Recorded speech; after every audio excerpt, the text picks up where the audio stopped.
Now, this story leads millions of voters across the United States will tomorrow decide which party controls both houses of Congress, 40 governorships nationwide, and the balance of power in almost all the state legislatures.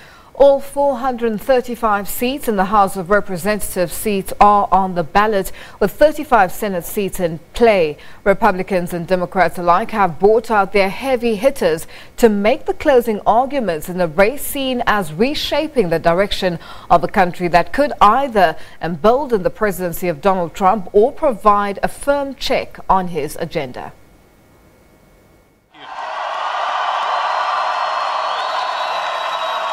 They call it the Trump factor, the president rallying his base at events in multiple states this past weekend, with polling consistently showing that the Republican Party's grip on the House of Representatives is in jeopardy. We got to win Congress, in all fairness, just because the Democrats won't be doing that. The Democrats are going to be raising your taxes and not cutting your taxes. So I have to put a little caveat. We got to win Congress. Got to win the House. I think we're doing great in the House. I think we're doing great in the Senate. But who knows, right? Who knows? You got to get out to vote. But I will say, there is an electricity in the air, the likes of which I and you have not seen since the 2016 election.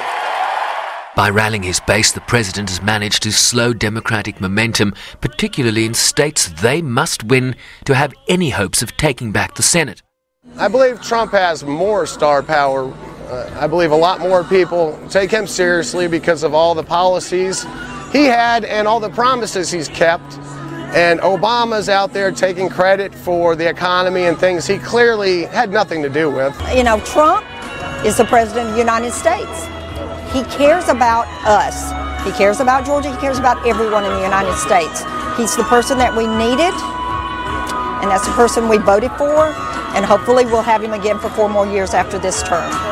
And I think he's doing a very good job to help the candidates of Georgia. Democrats have a 7-point advantage, according to an NBC Wall Street Journal poll that came out Sunday, with 50% of likely voters preferring a Democratic-controlled Congress, while 43% want Republicans in charge. In the race for control of the Senate, Republicans do appear to hold an advantage, with many Democratic incumbents running in rural states that President Trump won handily in 2016. With the opposition party hoping for the much-vaunted blue wave that could be curtailed by enthusiasm on the right. You get to vote in what might be the most important election of our lifetimes, maybe more important than 2008.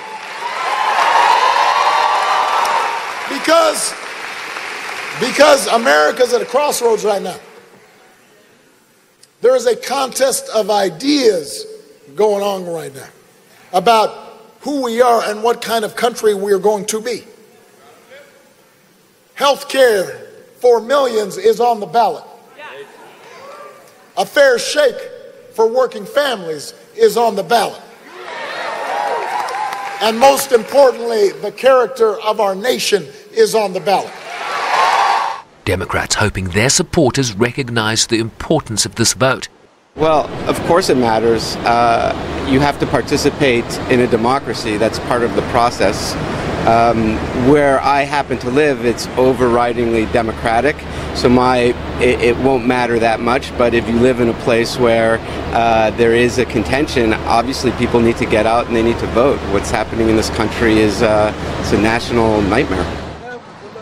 With early voting breaking records for midterm elections, far surpassing the numbers seen in a similar election in 2014, while the cost of this election is expected to exceed $5 billion, overwhelmingly fueled by energy on the left. Sherwin Bryce-Pease, SABC News, New York.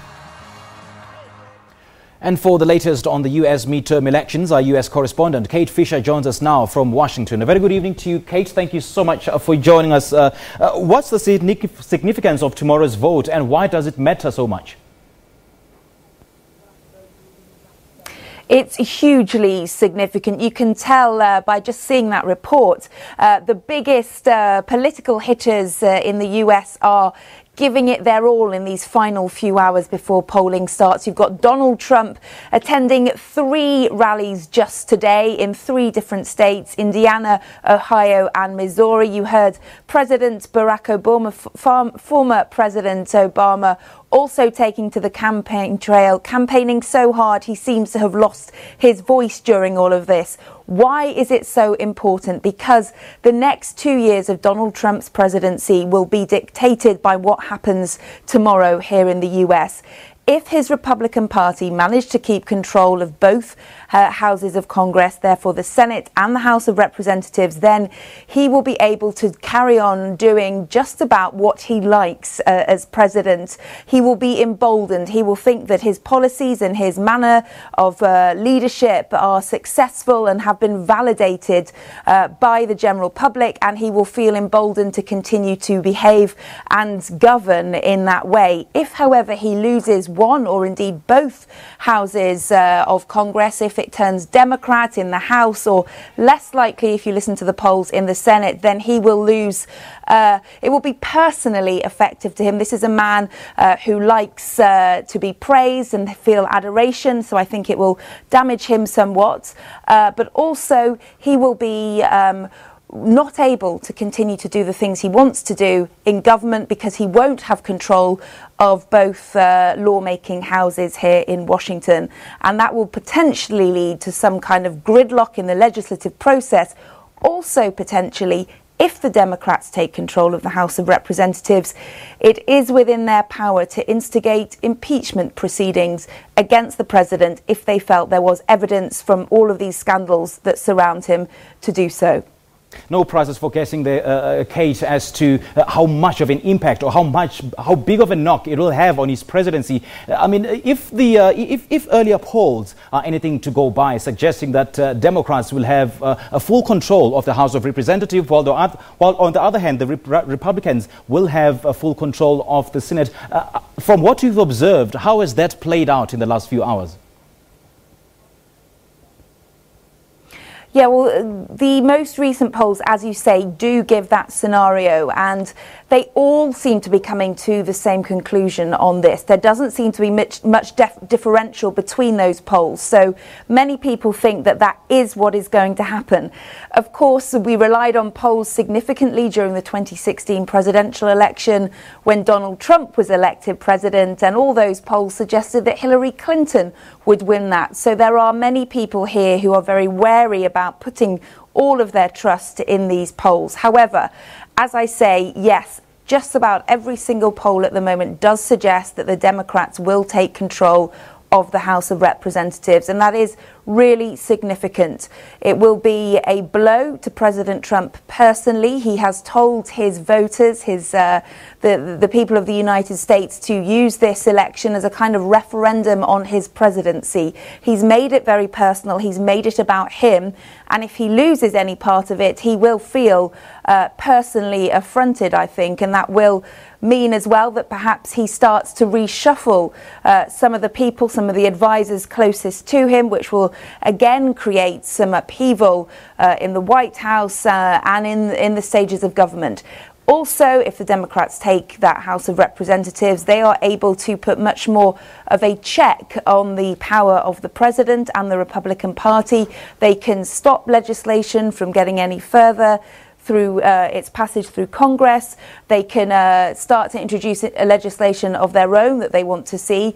And as I just said, if they so wish, they could at that point also instigate impeachment proceedings if they felt the president has acted in any way that would be enough to bring those kind of proceedings against him.